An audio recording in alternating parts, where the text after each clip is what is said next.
ఉన్నాయి. ఇతర పత్రికల చదువుదాం. యెహోవా, నేను దీనుడను, దరిద్రుడను, చెవియొగ్గి నాకు ఉత్తరము. నేను నీ భక్తుడను, నా ప్రాణము కాపాడుము. నా దేవ, నిన్ను నమ్మికొని ఉన్న నీ సేవకుని రక్షింపుము. ప్రభువా, దినమెల్లా నీకు మొరపెట్టుచున్నాను, నన్ను కరుణింపుము. ప్రభువా, నా ప్రాణము నీ వైపునకు ఎత్తుచున్నాను, నీ సేవకుని ప్రాణము సంతోషింపజేయుము.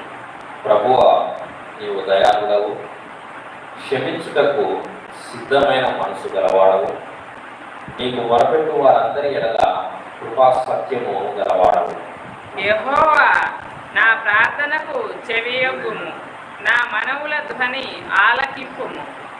నీవు నాకు ఉత్తరమిచ్చువాడవు గనుక నా ఆపత్కాలమందు నేను నీకు మొరపెట్టేను. ప్రభువా, నీవు మహత్యము గలవాడవు, ఆశ్చర్య కార్యములు చేయవాడవు, నీవే అద్వితీయ దేవుడవు. ప్రభువా, దేవతలలో నీ వంటి వాడు లేడు, నీ కార్యములకు సాటి అయిన కార్యములు లేవు. నీవు సృజించిన అన్యజనులందరూ వచ్చి నీ సన్నిధిని నమస్కారము చేయుదురు, నీ నామమును ఘనపరచుదురు. యెహోవా, నేను నీ సత్యమును అనుసరించి నడుచుకున్నట్టు నీ మార్గమును నాకు బోధింపుము. నీ నామమునకు భయపడినట్టు నా హృదయమునకు ఏక దృష్టి కలగజేయుము. నా పూర్ణ హృదయముతో నేను నీకు కృతజ్ఞతాస్తుతులు చెల్లించెదను, నీ నామమును నిత్యము మహిమపరచెదను. ప్రభువా, నా దేవా, నా ఎడల నీవు చూపిన కృప అధికమైనది. పాతాళపు అగాధము నుండి నా ప్రాణమును తప్పించున్నావు. దేవా, గర్విష్ఠులు నా మీదికి లేచి ఉన్నారు, బలాత్కారులు గుంపు కూడి నా ప్రాణము తీయదూచుచున్నారు. వారు నిన్ను లక్ష్యపెట్టని వారై ఉన్నారు. ప్రభువా, నీవు దయా దాక్షిణ్యము గల దేవుడవు, దీర్ఘశాంతుడవు, కృపా సత్యములతో నిండినవాడవు. నా తట్టు తిరిగి నన్ను కరుణింపుము, నీ సేవకునికి నీ బలము అనుగ్రహింపుము, నీ సేవకురాలి కుమారుని రక్షింపుము. ఆఖరి చరణం 17వ చరణం మాత్రమే కలిసి చదువుదాం. యెహోవా, నీవు నాకు సహాయమువై నన్ను ఆదరించుచున్నావు. నా పగవారు చూచి సిగ్గుపడినట్లు శుభకరమైన ఆనవాలు నాకు కనపడుచును. ఇది వాక్యం దేవుడు దీవించునుగాక. ఆమేన్. కూర్చున్నాం. చిన్న ప్రార్థన చేసి ఈ యొక్క కీర్తన భాగాన్ని ధ్యానిద్దాం.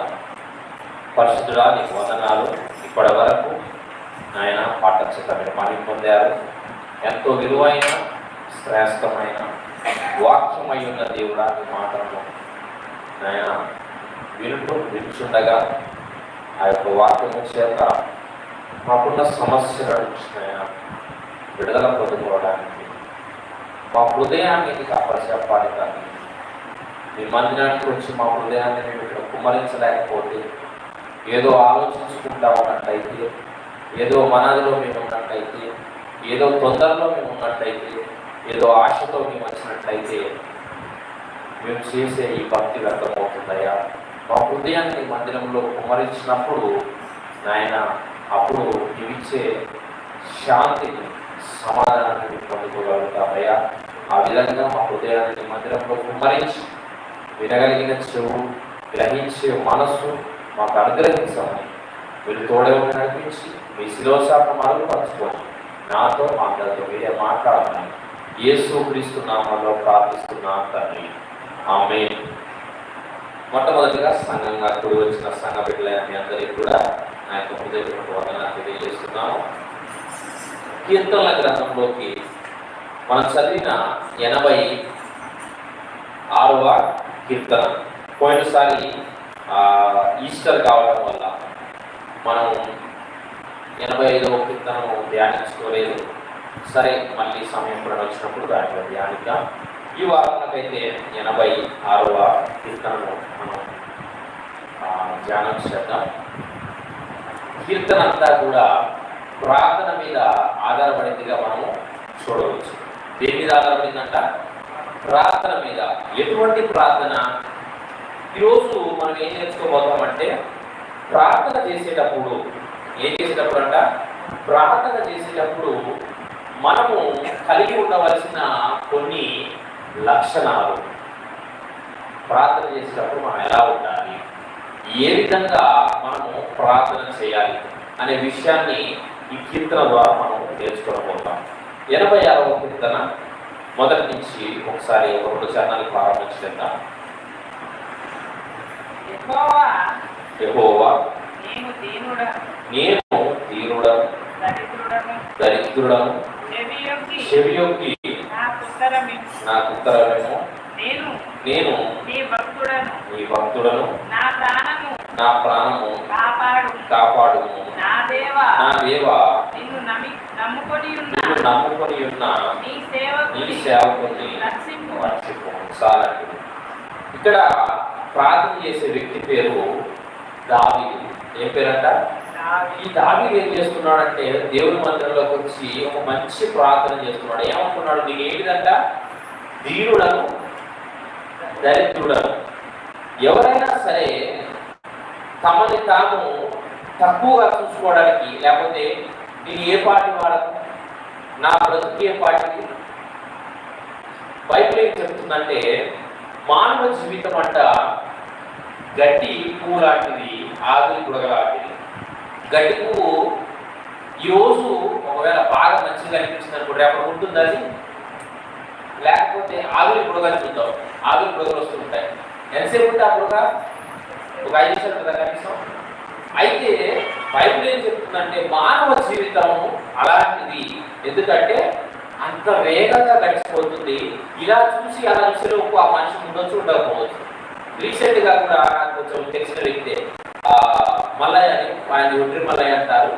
ఆయన చూస్తూనే ఉన్నాము ఎలా చనిపోయాడో, అనుకోకుండా పెద్దగా ఆయన చనిపోయాడు. ఎవరైనా ఊహించారా? మానవ జీవితం ఎలాంటిదని ఒకవేళ మనం గమనించాలి అనుకుంటే, ఎందుకంటే ఒక రోజును మనం దాటాలి అంటే రేపు చూసేదాకా నమ్మకం లేదు. ఆయన ఎందుకు వెంట పనికి వెళ్ళాడు. మామూలుగా పనికి వెళ్ళిన వ్యక్తి మళ్ళీ ఇంటికి రాగలిగాడా? ఇల్లు చూడగలిగాడా? మానవ జీవితం అంత క్షణికమైన అన్నట్టు, అంత చిన్న జీవితం మానవుడు. కానీ దేవుని మందిరానికి వచ్చిన మనము ఆ విషయాన్ని జ్ఞాపకం చేసుకోవాలి. ఈ జీవితం చాలా చిన్నది దేవుడా, ఇప్పుడు కనిపిస్తుంది, తర్వాత ఉంటుంది లేదు. ఈరోజు ప్రాణంతో ఉన్నా రేపటి ఉంటామో లేదో తెలియదు. మానవ జీవితం చాలా చిన్నదని చెబుతూ దావీదు ఏమంటున్నాడంటే, నేను దీనుడను దరిద్రుడను. అంటే ఆయన నిజంగా తినడానికి తిండి లేకున్నాడా? దరిద్రులు అని ఏమన్నారంటే, తినడానికి తిండి కూడా లేక, ఇల్లు కూడా లేక, చాలా కటిక పేదరికాన్ని అనుభవిస్తున్న వాళ్ళు ఏమంటారంటే దారిద్ర్యంలో ఉన్నారు అంటారు. అంతకంటే దరిద్రంలో, తినడానికి తిండి లేకుండా, ఉండడానికి ఇల్లు లేకుండా, ఈశ్వరుని బట్టలు లేకుండా అంతకంటే దరిద్రం ఉంటుందా? అయితే దావీదు చెప్పేది ఆ దరిద్రం గురించి కాదు. తినడానికి తిండి లేని దారిద్రంలో నేను ఉన్నానంటే, కానీ నీ ముందు నా జీవితం ఏ పాటిదంటే నేను ఒక దరిద్రులు లాంటి వాడినయ్యా. ఎలా నాకు పోల్చుకుంటున్నాడు? దేవా, నీవు గొప్ప శక్తి గలవాడేమిటి, నీ అంత గొప్ప దేవుడు లేడు, నీ ముందు నా బ్రతుకు అలాంటిది అని నా ఏం చేసుకుంటున్నాడు? దేవుడి ముందు తగ్గించుకుంటూ ప్రార్థన చేస్తున్నాడు. ప్రార్థన చేసేటప్పుడు మనము కూడా జ్ఞాపకం చేసుకోవాల్సిన విషయం అదే. నా జీవితం ఏ పాటిదయ్యా? చిన్నది, దీనుల వంటి జీవితం నాది, దరిద్రుల వంటి జీవితం నాది. నా బ్రతుకు ఇందులో కనిపించేంతలో మాయమవుతుంది. నా ప్రార్థన వినవారు అని మనము దేవుని ముందు, దేవుని మనస్సును మనము గెలుచుకునే విధంగా ప్రార్థన చేయాలి. ఎందుకంటే సహజంగా మీకు చెప్తాను వినండి, ఒక వ్యక్తి మనకి ఏదైనా సహాయం చేయమంటే చెయ్యడు. అయ్యా నీకు కొంచెం ప్లీజ్ అయ్యా అని మనం కొంచెం బతిమాడుకుంటే చేస్తారా? చెయ్యరా? మనుషులు ఎవరైనా సరే బ్రతిమాడుకుంటే ఖచ్చితంగా మనకి సహాయం చేస్తారు. మనం మనుషులే అర్థం చేసినప్పుడు దేవుడి దగ్గర మనం బ్రతిమాడుకుంటే దేవుడు చేయడా? దావీదు ఆ విషయాన్నే ఇక్కడ చెప్తున్నాడు. దేవుడి దగ్గరికి వచ్చేసి తనను తాను మొత్తము కూడా దేవుడికి అప్పచెప్పేసి, దేవా నేను దీనుడను దరిద్రుడను. నా జీవితం ఏర్పాటు నీ ముందు నేను నిల్చోడానికి అర్హుడను కాదు. నా బ్రతుకు అసలు నీ ముందు ఏ పాటికి ఒకసారి ఒక వచనంతో పోలుస్తారు. వేరే చూద్దామా? యెషయా గ్రంథము 41వ అధ్యాయం 14వ వచనం ఒకసారి చూద్దాం. మానవ జీవితము లేకపోతే ఈ యొక్క ఇజ్రాయెల్ జీవితం ఏ విధంగా పోల్చబడ్డది? ఏంటంట? పురుగు వంటి యాకోబు, స్వల్ప జనమగు ఇశ్రాయేలు భయపడకుడి, నేను నీకు సహాయం చేయుచున్నాను. చాలండి. జీవితం ఎటువంటిదంటే పురుగు వంటి. పురుగు అంటే ఎట్లుంటుందంటే మన మీద వారి పురుగులు ఉంటాయి కదా, ఎట్లుంటే పురుగు వంటి యాకోబు అంటే. ఎందుకు అంత చిన్నగా పోల్చబడ్డది? ఎందుకంటే అంత చిన్న యాకోబును తీసుకొచ్చి ఏ విధంగా అయితే దేవుడు దీవించాడో, మానవ జీవితం చెప్పాలంటే పురుగు లాంటిది. అంత చిన్న జీవితాన్ని దేవుడి ముందు మనం ఏం చేయాలంటే అర్థం చేసుకోవాలి. దేవుడు నా జీవితం చాలా చిన్నది, నేను నా బ్రతుకు కొద్దిది, నాకు వచ్చిన సమస్యను తీర్చగలను. ఏమంటున్నాడు? చదవచ్చు. అది 86వ వచనం. నేను నీ భక్తుడను, నా ప్రాణము కాపాడుము. నా దేవా నిన్ను నమ్ముకొని ఉన్న నీ సేవకుని రక్షింపు. ఇప్పుడు మొదట ఏం చేశాడంట? మొదటి వచనంలో తగ్గించుకున్నాడు. నా బ్రతుకు ఏ పాటిదయ్యా, నాకు ఎంత సిరి సంపదలు ఉన్నా, ఒకవేళ నాకు ఎంత ఆస్తిపాస్తున్నా లేకపోయినా, నేను ఎంత పెద్దవాడినైనా ఎంత చిన్నవాడినైనా, నీ ముందు నా బ్రతుకు ఏ పాటిది? ఒక చిన్న దీనులను, దరిద్రులను, పురుగు వంటి వాడిని పోల్చుకొని ఇప్పుడు రెండో చరణం ప్రారంభం చేస్తుంది. అయ్యా నేను నీ భక్తుడను. ఏంటిదంట? భక్తుడు అంటే ఏంటిది? దేవుని పట్ల భక్తి కలిగిన. ఎంత భక్తి? ఆయన ప్రార్థన చేయాలి, ఆయన చర్చికి పోవాలి, ఆయన మొక్కాలి, బైబిల్ చదవాలి అని ఆయన కోసం మనం తాపత్రయపడితే మనకి ఏమున్నట్టు? భక్తి ఉన్నట్టు. సహజంగా ఈ రోజున మనుషుల కోసం కూడా భక్తి చేస్తారు. ఎలా? సినిమా హీరోలు ఉన్నారు, వారి కోసం ఫ్యాన్స్ అని ఉంటారు. వారు వాళ్ళ యొక్క హీరోని ఎలా చూస్తారు? ఒక దేవుడి లెక్క చూస్తారు. ఆయన ఏం చెప్తే అది చేయడానికి ఇష్టపడతారు. ఎందుకు? ఆయన అంటే వాళ్ళకంతా ఇష్టం, అభిమానం, అంత ప్రేమ. ఆయన ఏం చెప్పినా చెయ్యాలని ఒక భక్తులు లెక్క ఉంటారు ఫ్యాన్స్ అనేవారు. అయితే దేవుడికి మనం ఎప్పుడు భక్తులం అవుతామంటే ఆయన చెప్పింది మనం వినేటప్పుడు, ఆయన చెప్పింది మనం చేసేటప్పుడు మనం ఏమవుతాం? భక్తులం అవుతాం. అందుకే ఏమని చెప్తున్నాడు? నేను నీ భక్తుడను, నా ప్రాణాన్ని కాపాడుము. నా దేవ నేను నమ్ముకొనున్న నీ సేవకుని రక్షింపుము. ఎంత సరెండర్ అయిపోయాడు. మొత్తం దేవుడికి అప్పచెప్పేశాడు. దేవుడి దగ్గరికి వచ్చి నా వల్ల ఏం కాదు, నిన్ను నేనేం చేశాను? నమ్ముకొని ఉన్నాను, నువ్వే నన్ను ఏం చేయాలి? రక్షించాలి అని. ఈ దీనత్వం కలిగిన ఒక వ్యక్తిని మీకు చూపిస్తాను ఇంకా మంచిగా అర్థం కావాలంటే. మనం ఎక్కడికి వెళ్ళాలంటే ఎస్తేరు గ్రంథంకి వెళ్ళాలి. ఎస్తేరు గ్రంథము. ఎందుకు మరి దీనత్వం కలిగి ఉండాలి? దీనత్వం కలిగి ఉంటే మన ప్రార్థన ఎమ్మటే దేవుడు వింటాడు. దానికి వెంటనే మనకి జవాబు దేవుడు ఇస్తాడు. మానవ జీవితంలో లేనిదే ఎవరు కూడా ఈ రోజున తగ్గించుకోవడానికి ఇష్టపడరు. ఒక విషయాన్ని మీకు చెప్తాను. ఇప్పుడు బస్సులు బాగా ఏమున్నాయి? ఫుల్ ఉంటున్నాయి కదా, బాగా రష్ ఉంటున్నాయి. అయితే ఒకవేళ ఒక వయసు పిల్లవాడు కూర్చోన్నాడు అనుకుందాం. ఒక పెద్ద ఆవిడ వచ్చింది. అప్పుడు ఈ వయసు పిల్లగాడు తగ్గించుకుని, అయ్యో నాకంటే పెద్ద మనిషి వచ్చిందే, దాని నుంచి నేను కూర్చుంటే బాగోదని ఆ పిల్లవాడిని వేసి సీట్ ఇచ్చే రోజులు ఉన్నాయా? ఎవరు కూడా తగ్గించుకోవడానికి ఇష్టపడట్లేదు. సరే, లోకంలో తర్వాత విషయం, దేవుని ఎదుట కూడా మనం తగ్గించుకోకపోతే మనం చేసే ప్రార్థన దేవుడు వినలేడు. మనం ఎప్పుడు కూడా దేవుడు కొంతమంది ఉన్న కొంచెం దానికి కూడా అతిశయపడుతూ ఉంటాం. ఒకవేళ లోకంలో నీకు అతిశయం ఉండవచ్చు, మనకెంత ఉన్నా దేవుడి ముందు ఎంత అంటే, దేవుడి ముందు మనకున్నది అసలు ఒక నలుసంతం కూడా కాదు. కాబట్టి మనకి ఎంతున్నా ఏమున్నా దేవుడి ముందు మనం ఏం చేయాలంటే తగ్గించుకోవాలి. ఏ విధంగా తగ్గించుకోవాలి? ఒక వ్యక్తి చూడండి ఎంతగా సమస్య వచ్చినప్పుడు ఎలా తగ్గించుకోవడం చూద్దాం. ఎస్తేరు గ్రంథము 4వ అధ్యాయం 11వ వచనం ప్రారంభించారు. జరిగినదంతయు తెలియగానే మొర్దెకై తన బట్టలు చింపుకొని గోనె పట్టలు వేసుకొని ఒకటి గోనె పట్ట వేసుకొని బూడిద పోసుకొని రెండు బూడిద పూసుకొని పట్టణము మధ్యకు బయలు వెళ్ళి మహాశోకముతో రోదనము చేసి ఇక్కడ ఒక వ్యక్తి ఉన్నాడంట. ఆయన పేరు మొర్దెకై. చెప్పారంట మొర్దెకై. అయితే ఈ మొర్దెకైకి ఏమైందంటే ఒక శాసనాన్ని పెట్టారు. ఏంటిదంటే ఎవరైతే యేసు ప్రభువును ఆరాధిస్తారో, ఎవరైతే క్రైస్తవులు ఉన్నారో వాళ్ళందరూ ఏం చేయాలి? చంపేయండి అనే శాసనం వచ్చింది. అయితే అప్పుడు ఈ మొర్దెకై అనే వ్యక్తి చేసిన పని ఏంటిది? సావు తన మీద వచ్చినప్పుడు, తను చంపుతారని తెలిసినప్పుడు ఇంకా తనకి ఏం లేదు, ఇప్పుడు అవకాశం లేదు, ఏం చేయడానికి అవకాశం లేకుండా పరిస్థితి అంటే ఆయన అన్ని విధాలుగా బంధించారు. ఈ బయటికి కూడా దారి లేదు. అప్పుడు ఈ మొర్దెకై చేసిన పని ఏంటంటే దేవుడి దగ్గరకు వచ్చేసి గోనె పట్ట మనం ఎక్కడ వేసుకుంటామండి? ఎవరైనా సరే కాళ్ళ కింద వేసుకుంటారు, కానీ కనీసం పక్కలో కూడా వేసుకొని పండుకోవడానికి ఇష్టపడరు. ఎందుకంటే దాన్ని అలా చూస్తాం కాళ్ళ కింద. అలాంటి గోనె పట్ట ఏం చేస్తున్నాడంట?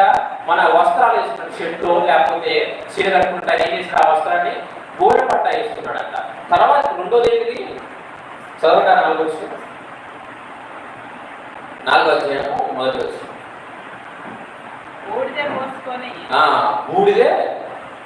బూడిదని ఎవరు కూడా ముట్టుకోవడానికి ఇష్టపడలేదు, అంతా కూడా అంటుతుందని. బూడిద అంటే ఒకటి చెప్పాలంటే మొగ్గంతా అయిపోయాక మిగిలేది ఇక బూడిద తిరిగిన పనికి వస్తుందా? మహా అయితే అడ్డు దూరానికి పనికి వస్తుందా? వేరే విషయం. మొగ్గుంటే అసలు కర్ర ఉంటుంది పనికి వస్తుంది. బూడిద మనకి దేనికి కూడా పనికిరాదు, ఉపయోగం లేదనేది. అందుకే ఒక్కోసారి కొంతమంది తిట్టేటప్పుడు కూడా బూడిద అనే పదాన్ని నువ్వు చేసినంత కూడా బూడిద అయిపోయిందంటే ఏమైపోయిందని? పనికి రాకుండా అయిపోయిందని. అయితే మొర్దెకై శ్రమ వచ్చింది, మరణం వచ్చిందని తెలిసినప్పుడు దేవుని ఎదుటకు వచ్చి గోనె సంచి వేసుకొని బూడిదను పూసుకొని, అయ్యా మా జీవితము పనికిరాని కాలకుండా వేసుకుని గోనె సంచి లాంటిది మా బ్రతుకు, బూడిద లాంటిది మా బ్రతుకు, ఈ బ్రతుకును నాశనం చేయాలి, సంపాదన శత్రువులు చూస్తున్నారు, నీవే మమ్మల్ని ఏం చేయాలి అని ఏడుస్తూ దేవుని మందిరంలో మొరపెట్టుకున్నారు. తను మొర్దెకై ఏమంతా తక్కువడు కాదండి, కానీ దేవుడి మందిరంలోకి వచ్చి ఆయన ఏం చేస్తున్నాడంటే తాను పూర్తిగా ఏం చేస్తున్నాడు? ఎందుకు తగ్గించుకోవాలి? మానవ జీవితం ఎందుకు తగ్గించుకోవాలంటే ఒక గొప్ప మాట దేవుడు రాశాడు. చూద్దామా? మత్తయి సువార్త. దేవుడు నేర్పించుకున్నాడు అదేనండి మనకి. 5వ అధ్యాయము 3వ వచనం. మత్తయి సువార్త 5వ అధ్యాయము 3వ వచనం చదువుదాం. ఆత్మ విషయమై దీనులైన వారు ధన్యులు, పరలోక రాజ్యము వారిది. హల్లెలూయా. ఆత్మ విషయంలో అర్థమైతే మనకి ఎన్నున్నా కానీ అవన్నీ లేకుండా జీవించమని దేవుడు చెప్పలేదు. మంచి బట్టలు వేసుకోకండి, మంచి ఇల్లు కట్టుకోకండి, లేకపోతే మంచి భోజనం చేయకండి దేవుడు చెప్పలేదు. ఎందుకంటే వాళ్ళు చచ్చిపోతారంట, వాళ్ళ ఇల్లు కూడా లేదు, బట్టలు కూడా లేదు అంటే దేవుడికి అనగా మనకు ఉన్న దాంట్లో మనం మంచిగా ఉండాలి. దేవుడు చెప్పి దీనుడుగా ఉన్నాడంటే చిన్న బట్టలు వేసుకోమని దేవుడు చెప్పలేదు, లేకపోతే ఒక కృషి కట్టుకుని దాంట్లో అని చెప్పలేదు.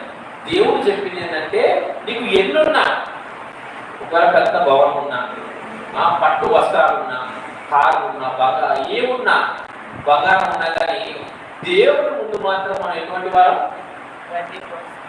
మనకి ఏమున్నా కానీ దేవుడి ముందు మనము ఏమి లేని వారమే. ఆయనతో పోల్చుకుంటే ఈ లోకంలో అందరూ కూడా అమ్మో నువ్వు గొప్పడు, మీకు బాగా డబ్బులు ఉన్నాయి, లేకపోతే మీరు కొంచెం మంచుకున్నారు అని లోకం అని పొగడవచ్చు. కానీ లోకంలో మనం ఎంతమంది పోగినా, ఎంతమంది ఎత్తినా, దేవుడి ముందు మాత్రం మనం దీనులమే. హల్లెలూయా. దేవుడి ముందు మనం ఏంటిది? ఈ సత్యాన్ని మనం గుర్తుంచుకొని ప్రార్థన చేయగలిగితే మనం చేసే ప్రార్థనకి దేవుడు ఏమంటే జవాబిస్తాడు. మొదటి ఆ విధంగా ప్రార్థన చేసినప్పుడు దేవుడు ఆ ప్రార్థనను విన్నాడు. ఆ మరణాన్ని, ఆ మరణ శాసనాన్ని దేవుడు ఏం చేశాడంటే కొట్టేశాడు. ఎందుకు? ఆ విధంగా తగ్గించుకొని ప్రార్థన చేశారు కాబట్టి. మరి దేవుని మందిరంలో మనం దేవుని భక్తి చేస్తున్న మనము దేవుని ఎదుట ఎలా ఉన్నామని ఈరోజు మనము పరిశీలించుకోవాలి. ప్రార్థన చేసేటప్పుడు అయ్యా నేను బ్రతుకున్నానంటే మంచి మంచి మాటలు దానికి చెప్పడం ఒకసారి అక్కడ 86వ తీయండి. కృతజ్ఞత స్వభావం అనేది మనకి ఉండాలి. మీరు ప్రార్థన ప్రారంభించినప్పుడు చాలా మంది ప్రార్థించినప్పుడు ఏం చేస్తారండి?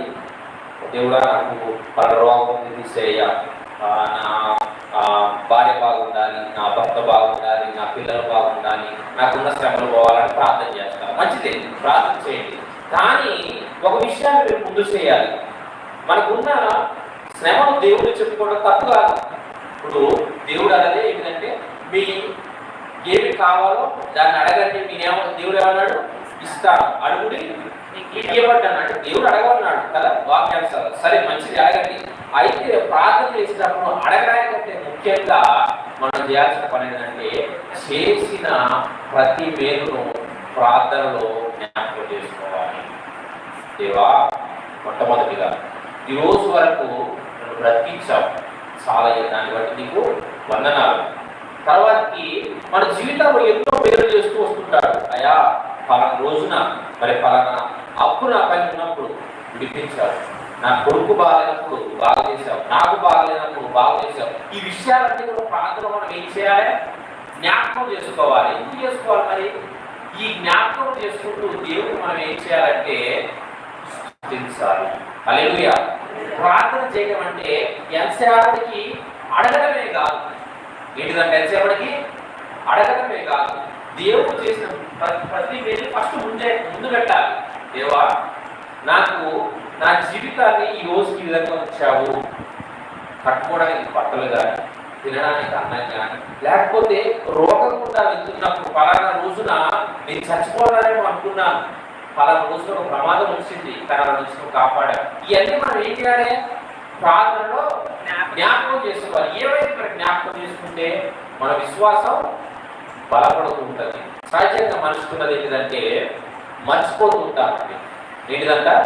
మర్చిపోతుంటాం. ఒక 10 సంవత్సరాల క్రితం ఏం జరిగిందో అంటే మనం గుర్తుంచుకోలేము. ఎందుకంటే మానవ మెదడు ఏంటంటే జరిగే విషయాలన్నీ గుర్తుంటాయి.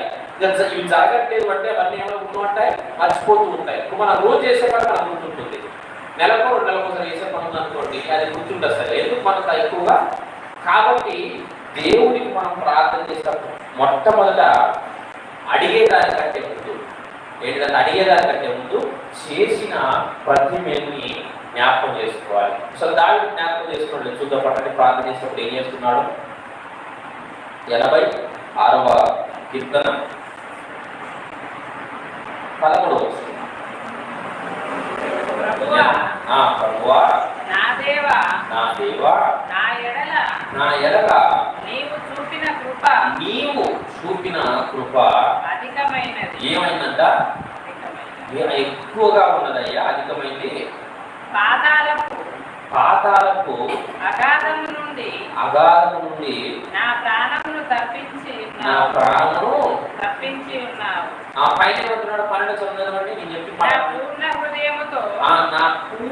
హృదయముతో నేను నీకు కృతజ్ఞతాస్తుతులు చెల్లించెదను. చాలా కృతజ్ఞతాస్తుతులు చెల్లించెదను. హల్లెలూయా. కృతజ్ఞతాస్తుతులు అంటే ఏంటి? కృతజ్ఞత కలిగి ఉండడం అంటే ఇప్పుడు చెప్తాను. నేను ప్రతి ఆదివారం చర్చి తీసుకొస్తున్నాను కదా. తీసుకొస్తుంటే ఏదో ఒక రోజు ఒక పూట నాకు పూట భోజనం పెట్టమంటే పెట్టరా? ఎందుకు పెడతారు? రోజు దిక్కుతున్నారన్న ఏముంటుంది? కృతజ్ఞత. మీకు అర్థం కాదు. అదే ఒకవేళ ఎవరికైనా మనం బాగా సహాయం చేసామనుకోండి, ఒక రోజున అయ్యా నాకు ఒక 10 రూపాయలు అవసరం ఉంది అంటే ఇయ్యరా? దేవుడి పట్ల కూడా మనకు అటువంటి కృతజ్ఞత స్వభావం కలిగి ఉండాలి. మనం చేసిన ప్రతి దేవుడు ఎన్నో మేలు చేశాడు కదా. చేశాడా చేయలేదా?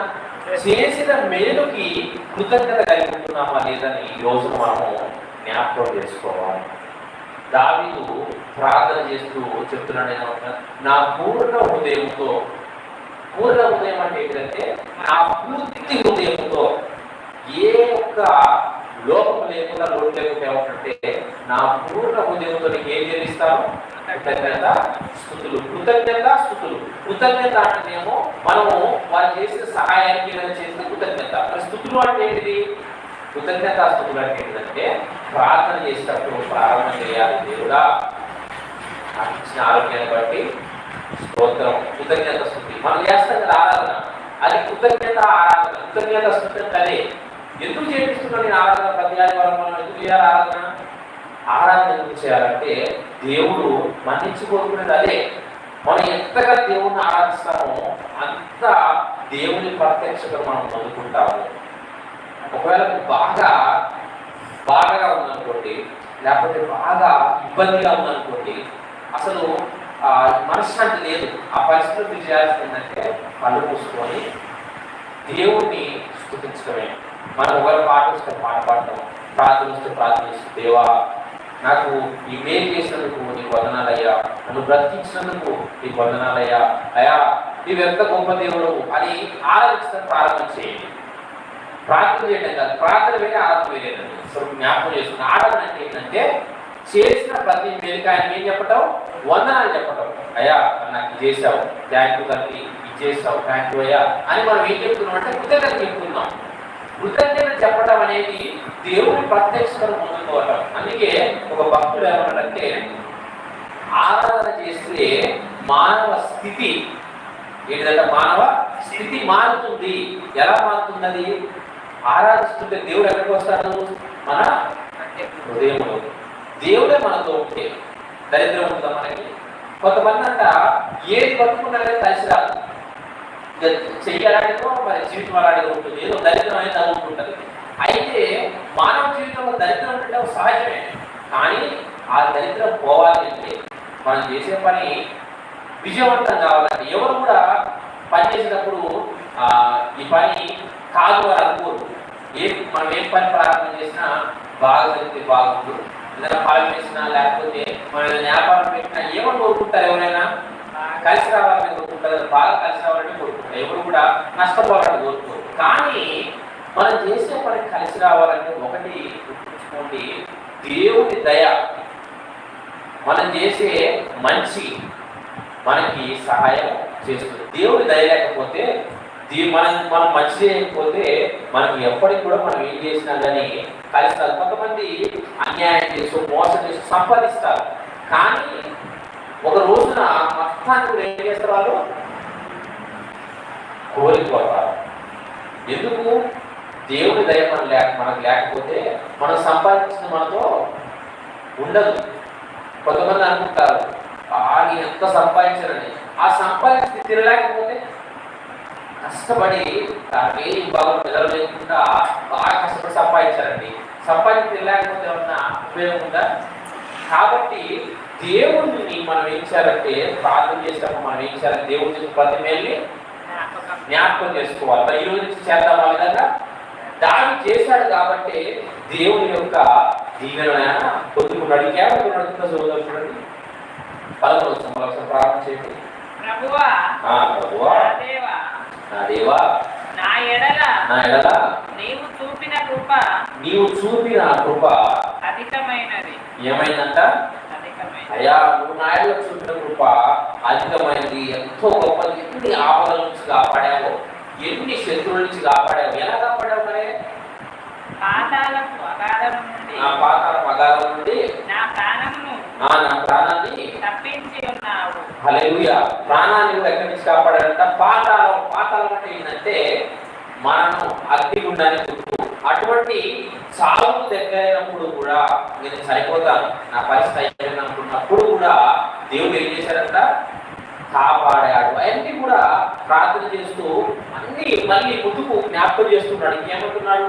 అవి జ్ఞాపకం చేస్తూ దేవా గర్విష్ఠులు నా మీదకి లేచి ఉన్నారు, బలాత్కారులు గుంపు కూడి నా ప్రాణము నా ప్రాణము తీర్చుతున్నారు. వారు నిన్ను లక్ష్య పెట్టని వారై ఉన్నారు. మొదటనేమో కృతజ్ఞత పెట్టాడు, తర్వాతనేమో తన సమస్యను వివరిస్తున్నాడు. ప్రార్థన చేయడం దేవా కష్టం తీసేయ్యా, నాకు ఈ రోగం ఉందా పోవాలయ్యా, నా భార్య పోతారా. ప్రార్థన చేయడం అంటే మనం నాన్ననే మంత్రం చదివినట్టు కాదు. మీరు ప్రార్థన చేసినప్పుడు ఎలా మీరు దాన్ని ఆస్వాదిస్తారంటే ఎలా మీరు ఫీల్ అవుతారు నాకు తెలియదు. మనం కళ్ళు మూసుకుంటే కొంచెం చాలా మంది యోగా చేస్తారు, ధ్యానం చేసుకుంటారు. ధ్యానం అంటే ఏంటంటే కొంతసేపు కళ్ళు మూసుకొని ప్రశాంతంగా ఉండడం. ఏమైతే ఆ విధంగా ఉన్నప్పుడు ఎప్పుడైతే మానవుడు ప్రశాంతతలోకి వస్తాడో తల నుంచి నడనెత్తి వరకు కూడా ఈ యొక్క రక్త ప్రసరణ అయితే ఉంది, లేకపోతే మిగతా అన్ని కూడా ఏమవుతాయంటే నిమ్మలమవుతాయి. ఒక కండిషన్లోకి వస్తుంది. అప్పుడు ఏమైందంటే మనకి ఏదైతే తొందర ఉందో లేకపోతే మనకి ఏదైతే ఒత్తిడి ఉందో అవన్నీ కూడా ఏమవుతాయంటే కొంచెం ఫ్రీ అయిపోతాయి. ఆ విధంగా యోగా చేస్తూ ఉంటారు. అయితే అది ఎంతవరకు యోగా అనేది ఎంతవరకు పనిచేస్తుందంటే ఆ రోజు వరకు, మళ్ళీ తెల్లారి చేస్తే అదొక ఎక్సర్సైజ్ లాంటి యోగా. సరే, అది వేరే విషయం. అయితే యోగా తర్వాత మనకు అది అవసరం లేదు, కానీ యోగా ఎందుకు చేస్తామని చెప్పారు. అదొక రకమైన వ్యాయామం, ఎక్సర్సైజ్. అయితే ప్రార్థనలో మనం ఏం చేయాలంటే కొంతసేపు మనం ఏం చేయాలంటే కళ్ళు మూసుకుంటే అన్నీ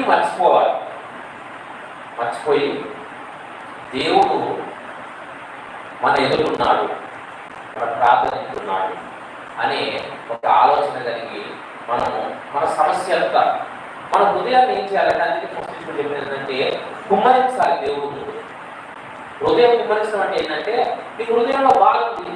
కొంతమంది ఏం చేస్తారంటే బాధ ఉంటుందని నన్ను ఏం చేయాలంటే దేవుడి యొక్క పూర్తిగా కుమ్మరించడానికి, అంటే పూర్తిగా కుమ్మరించడానికి అర్థం కాదు. మన కుండలో నీళ్లు ఉన్నాయి, ఆ కుండ బరువు అయితే ఉంది. ఏమవుతుంది? నీళ్ళుంటే కుండ ఏమవుతుంది? బరువు అయింది. నీళ్ళనే తీసేస్తే కుండ ఏమవుతుంది? అలాగే అయిపోతుంది కదా, ఈజీగా ఉంటుంది. మన హృదయంలో కూడా ఏదో బరువును మోస్తూ బాధపడేదానికన్నా ఈ బాధనంతా కూడా దేవుడు ముందు కుమ్మరించేసాం అనుకోండి, దేవుడు మన హృదయాన్ని ఏం చేస్తాడంటే అలకగా చేస్తాడు. మనశ్శాంతి లేకుండా, ప్రశాంతత లేకుండా, మనకి ఎంత ఐశ్వర్యం ఉన్నా, లేకపోతే తినడానికి ఎంత తిండున్నా, వేసుకోవడానికి మంచి బట్టలున్నా ఉపయోగం ఉందా? మనశ్శాంతి లేకుండా, సంతోషం లేకుండా, సమాధానం లేకుండా, ఇంట్లో కట్ట డబ్బులు ఉందండి, సంతోషం లేకపోతే మన ఉపయోగమా? కాబట్టి దేవుని యొక్క ప్రార్థన చేసుకుని మనం ఏం చేయాలి? మన హృదయాన్ని ఏం చేయాలి? అయ్యా, నాకు ఈ బాధ ఉంది, పలానా వాళ్ళు అంటున్నారు, ఏం చేశారో నాకు తెలియట్లేదు, దారి చూపించేవాడవు నీవే. ఒక మనిషితో మాట్లాడినంటే దేవుడితో మాట్లాడాలి. మనం మాట్లాడేటప్పుడు ఎవరు చూస్తున్నా, అందుకే ప్రార్థన చేసినప్పుడు మ్యాక్సిమం చెప్పేది ఏంటంటే ఒంటరిగా ఉన్నప్పుడు ప్రశాంతంగా చేసుకోండి ప్రార్థన. ఒంటరిగా ఉన్నప్పుడు ఒకవేళ రాత్రి పడుకుంటారు, ఇంకా అప్పుడు ఎవరు కూడా మనని డిస్టర్బ్ చేయరు. అప్పుడు ఏం చేయాలంటే కొంచెంసేపు ప్రార్థన చేసుకోండి ప్రశాంతంగా. మనకున్న బాధ అంతా దేవుడికి చెప్పేసేయండి. దేవుడిని మన చిత్తాన్ని అడగండి, అయ్యా నాకు ఇవన్నీ కష్టం ఉంది, పలానా వాళ్ళు ఈ విధంగా అంటున్నారు, నాకు ఏం చేయాలో అర్థం కావట్లేదు, దారి చూపించేవాడవు నేను, నీవే అయ్యా నాకు నీకు ఏం చేయమంటావు దేవుడా, ఏదో ఒక దారి చూపించు. నీ భక్తులు, బైబిల్లో భక్తులు మనం ఇప్పుడు ఇంటున్న వాక్యాన్ని జ్ఞాపకం చేసుకోవాలి. దావీదు భక్తులు, ఎంతో మంది భక్తులు కూడా జ్ఞాపకం చేసుకుంటారు. మనం కూడా ఎంతో మందిని జ్ఞాపకం చేసుకోవాలి. కనీసం దావీదుని జ్ఞాపకం చేసుకొని, అయ్యా దావీదు భక్తులు ప్రార్థన చేసినప్పుడు ఎన్ని కష్టాలున్నా, ఎన్ని ఇబ్బందులున్నా విడిపించావు. మరి నా బాధ కూడా వినాలయ్యా, నాకు కూడా రిజల్ట్ ఇచ్చింది, నీ మీద పూర్తిగా ఆధారపడ్డాను, ఈ రోజు వరకు నేను ఈ విధంగా ఉన్నానంటే నీ దైవం అని మనం ప్రార్థన చేసినప్పుడు మన సమస్య ఎందుకు పోదండి? నిజంగా ఆ విధమైన పరిస్థితిని మనం దేవుడితో గడపగలుగుతున్నాము. మన ఒకవేళ తల్లి కూతురు తల్లితో తన మనసులో ఉన్న బాధను లేకపోతే సంతోషాన్ని ఏం చేస్తుంది? పంచుకుంటుంది. లేకపోతే ఒకవేళ తల్లితో పంచుకోలేకపోతే స్నేహితులతోనో భర్తతోనో పంచుకుంటుంది, ఎవరో ఒకరితో. మన హృదయంలో ఉన్న ఆ బాధను సంతోషాన్ని పంచుకుంటాం. ఎందుకు ఆ విధంగా పంచుకున్నప్పుడు సంతోషాన్ని పంచుకుంటే సంతోషపడతాం, బాధను పంచుకుంటే కొంచెం బాధపడుతుంది. మరి దేవుడు ఎందుకు పంచుకోలేకపోతున్నాం? మనకున్న కష్టాలు ఎంతో మంది చెప్పుకుంటున్నాం, నా పరిస్థితి ఇలా ఉంది. దేవుడి ఎదుట శాంతంగా కళ్ళు మూసుకొని, అయ్యా నాకు ఈ విధమైన పరిస్థితిలో నా కొడుకు పరిస్థితి విధంగా ఉంది, నా కూతురు పరిస్థితి విధంగా ఉంది, నా భర్త పరిస్థితి విధంగా ఉంది, మరి నా ఖర్చుల పరిస్థితి విధంగా ఉంది, వీటన్నిటికి నాకు నిమ్మలం కలగాలయ్యా. దేవుడితో మనం ఎందుకు సమస్యను చెప్పుకోలేకపోతున్నాం? ఎందుకంటే మనం దేవుడితో ప్రార్థన ఎక్కువ చేయలేకపోతున్నాం. నిజంగా ప్రార్థన చేయడం అంటే ఏదో మోకాలేసుకున్నాం, మన దేవస్తోత్రం అయ్యా మరే ఈ రోజు బతుకు చూసినందుకు వదనాలయ్యా, నాకు కష్టపోవాలి చేసిన ప్రార్థిస్తుందని ఆమె అంటాం కాదు.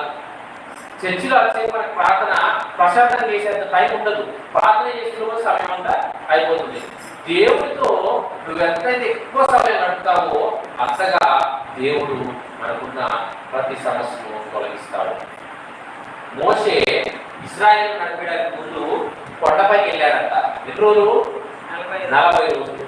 40 రోజుల తర్వాత మోషే దేవుడితో మాట్లాడి వస్తుంటే ఎవరు కూడా మోషే మొహమును చూడలేకపోయారు.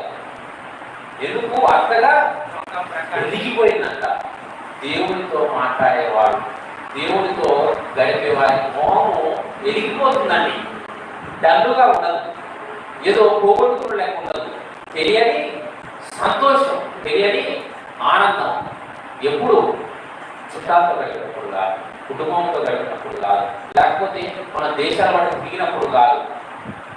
దేవుడితో ఖర్చు లేని పని అండి. దేవుడితో గడపడం అంటే పలానా ఊరు పోవాలి, పలానా గుడికి పోవాలి, ఆ గుడిలో కూర్చోవాలి కాదు. దేవుడితో గడపడం మనం ఉండకడ కూర్చొని కొద్దిసేపు కళ్ళు మూసుకొని దేవుడితో మన సమస్య అంతా చెప్పుకొని, అయ్యా ఏం చేయమంటావు, ఏదైనా పరిస్థితిలో సర్వోత్తం అవుతున్నా నీవే దిక్కయ్యా.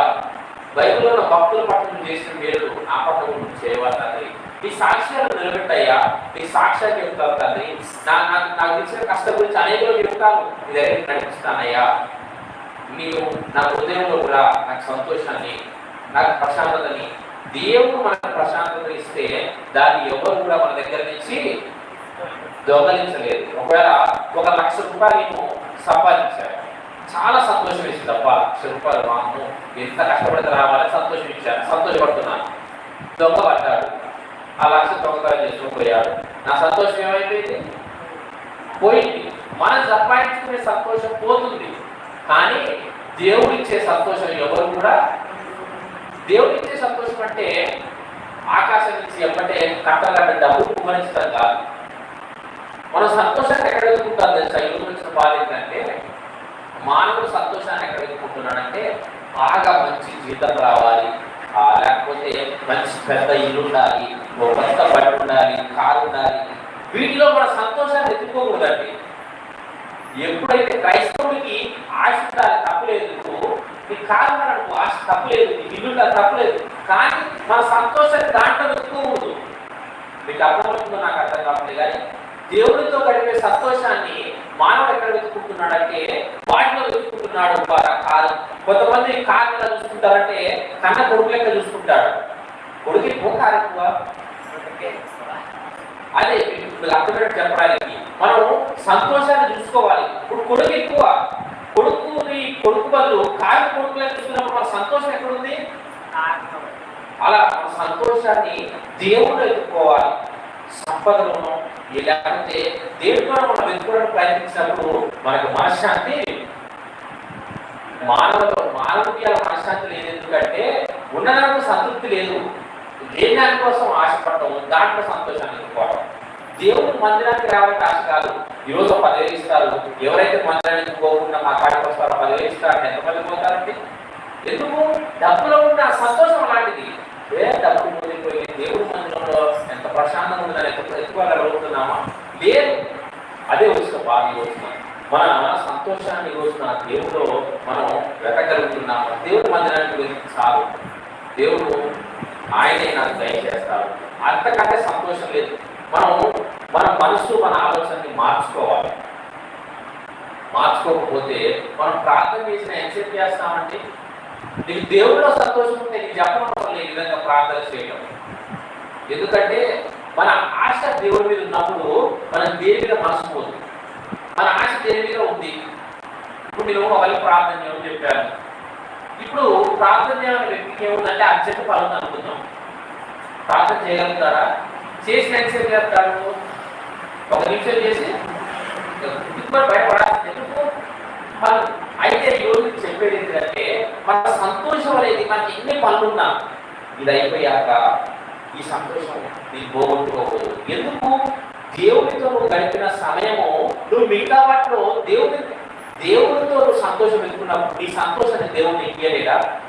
నీ కారణం ఉందండి, లేకపోతే ఒక మంచి ఇల్లు కట్టుకోవాలంటే ఆశ ఉంటుంది వచ్చే వాళ్ళతోటి. ఇప్పుడు ఇల్లు కట్టుకోవాలని ఆశ మనసులో ఉన్నా కానీ నీ సంతోషం ఎక్కడ వెతుకుంటున్నావు? దేవుడిలో వెతుకుంటున్నావు.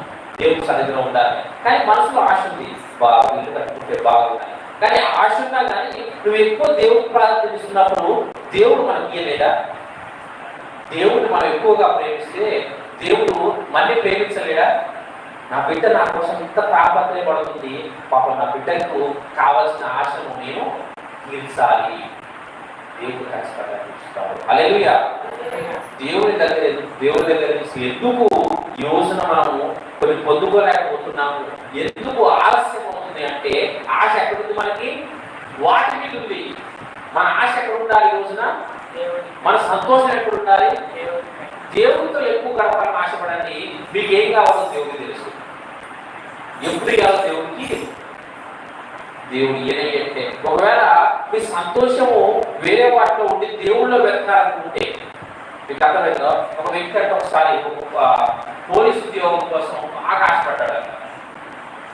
ఆశపడి ఒకరు చెప్పారంట, దేవుడి మందిరానికి పోయ్యా, మరి నీకు ఏ బాధ ఉన్నా ఏ కష్టం ఉన్నా పోతే అని చెప్పారంట.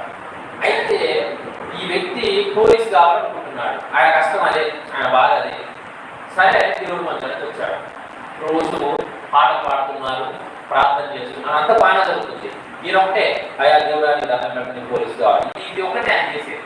అయితే ఒకసారి అంతా పాస్టర్ ఏం చెప్పారు, ఆయన చెప్పిన నేను ఒక మాట అన్నాడు, మీకు ఏం కావాలన్నా ఉపవాసంతో ప్రార్థన చేయండి, దేవుడు చేస్తారని చెప్పారంట. ఈ వ్యక్తి ఉపవాసంలో ఉన్నాడంట. ఉపవాసంతో అడిగేది మాత్రం ఒకటి, ఏంటి? నేను పోలీసు కావాలి. చేశాడు చేశాడు చేశాడు చేశాడు చేశాడు రాలేదు. ఆయన సంతోషం ఎక్కడుంది? పోలీసు ఆట మీద ఉంది. కానీ దేవుడి మందిరానికి రావాలి, దేవుడిని స్తుతించాలి, ప్రార్థన చేయాలని ఆశ, అటువంటి ఆలోచనతో మనం దేవుడి మందిరానికి వస్తే దేవుడు ఎందుకు మన ఆశ తీర్చాలి? ఇప్పుడు పోలీసు అయితే ఆ వ్యక్తి మందిరానికి వస్తాడా? రాడు. ఎందుకు? ఆయన సంతోషం ఏమైంది? తీరింది కదా. ఇప్పుడు మన సంతోషం ఏది వెతుకుంటారో దొరికింది, దొరికినట్టు అయిపోయింది. సంతోషం ఏమైపోయింది? పూర్తి దేవుడికి మనిషి అంత అభయాన్ని సాధించాలి. ఇప్పుడు ఎందుకు దేవుడు మందిరానికి పోవాలంటే ఎందుకు స్తుతించాలి? ఇంకా స్తుతించిందే నీకోసం కదా. ఇంతగానో ప్రార్థన చేసి ఉపవాసం పోలీసు కోసం వచ్చింది, అయిపోయింది. ఇంకా అది దేవుడు దానికోసం కాదు మనని రక్షించింది. దేవుడు దానికోసం కాదు శిలువ పైన చచ్చిపోయింది. మనకి డబ్బులు ఇద్దరికి, లేకపోతే మంచి ఉద్యోగాలు ఇస్తానికి, ఇల్లు వాకిలు ఇస్తానికి, బట్టలు ఇస్తానికి, పిల్లలు ఇస్తానికి, ఆస్పాస్తులు ఇస్తానికి కాదు చేసేది. ఏమి చేయాలి? మానవ జీవితానికి ఏం కావాలని? మోక్షం. మోక్షం అనేది కావాలి. మానవ జీవితానికి ముక్తి కావాలి. మోక్షం అంటే ఏంటిది? మానవుడికి తెలుసు. ఏం తెలుసు? ఈ లోకల్ ఏం సంపాదించినా తీసుకోలేవు, తెలుసు కదా. అయినప్పటికీ కూడా మన సంతోషం ఎక్కడ? వాటిలోనే. ఎందుకంటే మానవుడి కళ అంత సెట్ అయిపోయింది. ఇక ఎంతసేపటికి అబ్బా కొంచెం డబ్బు బాగుంటుంది, కొంచెం సంపాదించుకుంటే బాగుంటుంది, కొంచెం ఉంటే బాగుంటుంది అనే అలా సెట్ అయిపోయింది. దాంట్లో నుంచి మనం ఏం చేయాలంటే ప్రార్థన చేసినప్పుడు, దేవా మేము అజ్ఞానులం అయ్యా, ఎంతసేపటికి మా ఆలోచన ఈ సిరి సంపదల మీద, ఆస్తిపాస్తుల మీద, పిల్లల మీద, ఏం తిందామా ఏం తాగుదామా ఒకసారి చూద్దామా, మంచి వచ్చిన చూపిస్తారు. మత్తయి సువార్త 7వ అధ్యాయము పొద్దు చదివాను వాక్యాన్ని నేను, మంచిగా మంచి అర్థం కలిగింది. ఎందుకంటే మానవుడి ఆశ అక్కడే అక్కడే అక్కడే కొట్టు పెట్టాడుతుంది, అక్కడే ఆగిపోతుంది.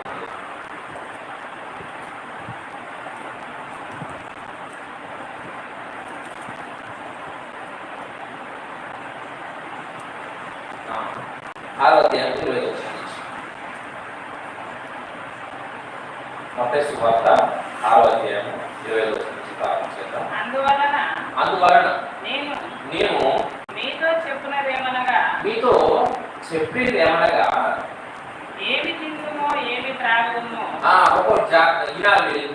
ఏం తిందామా, ఏమి తాగుదుమో ఏం తాగుదామా అని అని మీ ప్రాణమును మీ గూర్చి ప్రాణము గురించైనను ఏమి ఏమి ధరించుకుందామా అని అని మీ దేహమును మీ దేహమును గురించైనను చింతింపకుడి.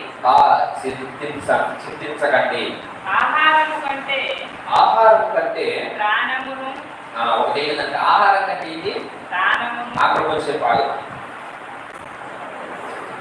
ఏం తిందామా, ఏం తినాలి రకరకాల ఆలోచిస్తాం. తినేదానికన్నా మన ప్రాణము గొప్పదా కాదా?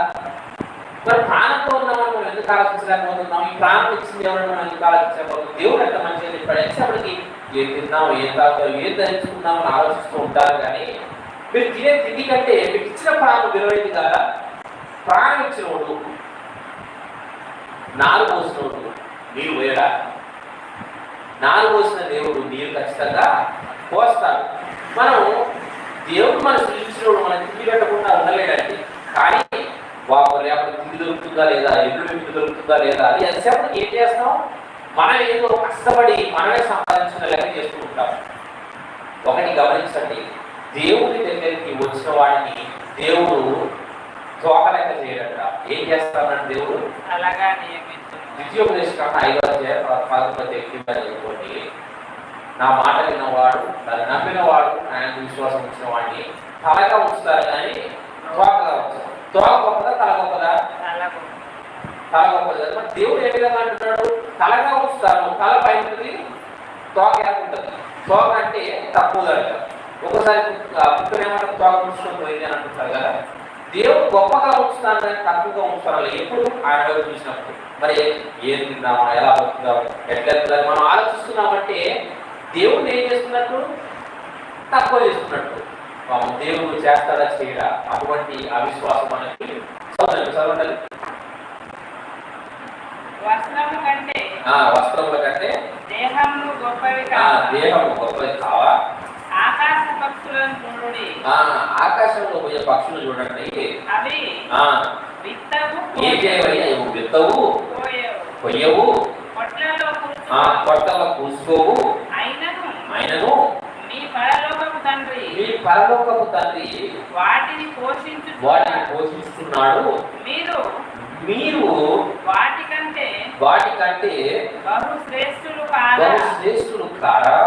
మీలో ఎవడు చింతించటం వలన తన ఎత్తు మోరెడు ఎక్కువ బాగా చింతిస్తే ఒక మోరెడు ఎక్కువ చేసుకోనగలడా? వస్త్రములను గూర్చి మీరు చింతింపనేలా అడవి పువ్వులు ఎలాగూ ఎదుగుచున్నవో ఆలోచించండి. అవి కష్టపడవు, ఒడకవు. అయినను తన సమస్త వైభవముతో కూడిన సొలొమోను సైతము వీటిలో ఒకదాని వలనైనను అలంకరింపబడలేదు. చదవండి.